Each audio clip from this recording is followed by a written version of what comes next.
Sud Radio Conseil de famille avec Domitis Invest. Choisissez Domitis Invest et investissez l'esprit libre avec des loyers sécurisés tous les mois, que votre bien soit occupé ou non.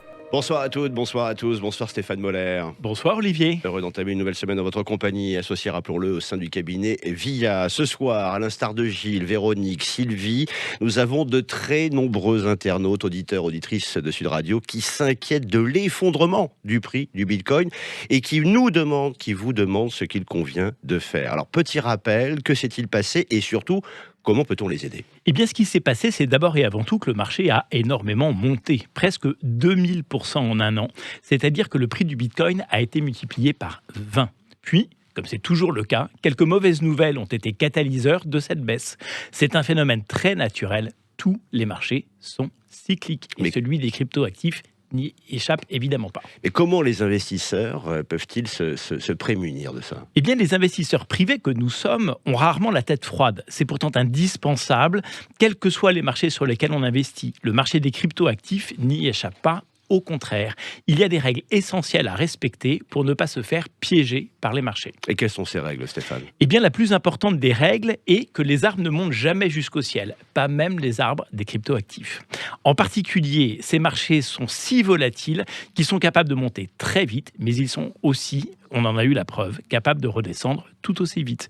Il faut donc savoir prendre des bénéfices au fur et à mesure de la montée. Ouais, mais c'est très frustrant, Stéphane, de vendre quand ça monte. C'est frustrant de vendre quand ça monte, c'est pourtant absolument indispensable et c'est de toute façon beaucoup moins frustrant que de voir son portefeuille fondre comme neige au soleil sans avoir pris de bénéfices. Oui, pour le moins. Et quelle est la seconde règle, Stéphane ? Eh bien, savoir prendre les marchés à contre-pied. Regardons ce qui s'est passé sur le marché du Bitcoin. Attirés par les profits, les particuliers ont commencé à acheter du Bitcoin quand les cours étaient déjà très hauts, dans ce que l'on appelle l'euphorie du marché.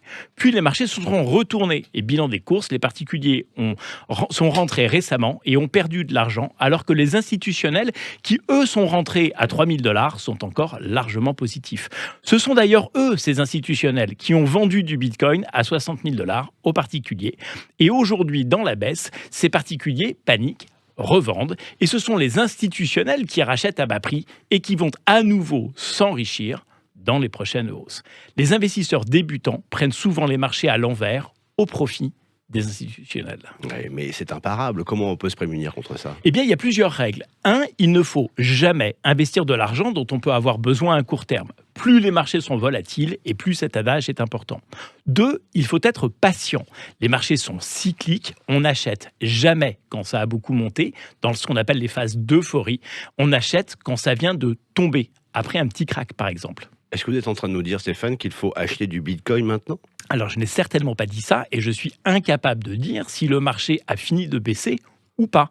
Mais ce qui est certain, c'est qu'il est préférable d'acheter du Bitcoin à 30 000 $ qu'à 60 000. Ouais, je comprends, mais quelle est la bonne méthode alors ? Eh bien, investir une toute petite partie de ses économies chaque mois est par exemple une très bonne méthode. Acheter un peu plus quand ça vient de beaucoup baisser et revendre un peu plus quand ça monte. Mais surtout, limiter ses investissements à ce que l'on peut se permettre de perdre. Merci pour ce conseil précieux autant qu'avisé, Stéphane Moller. Chronique à retrouver en podcast, sudradio.fr. On se retrouve demain, toujours ici. À demain, Olivier.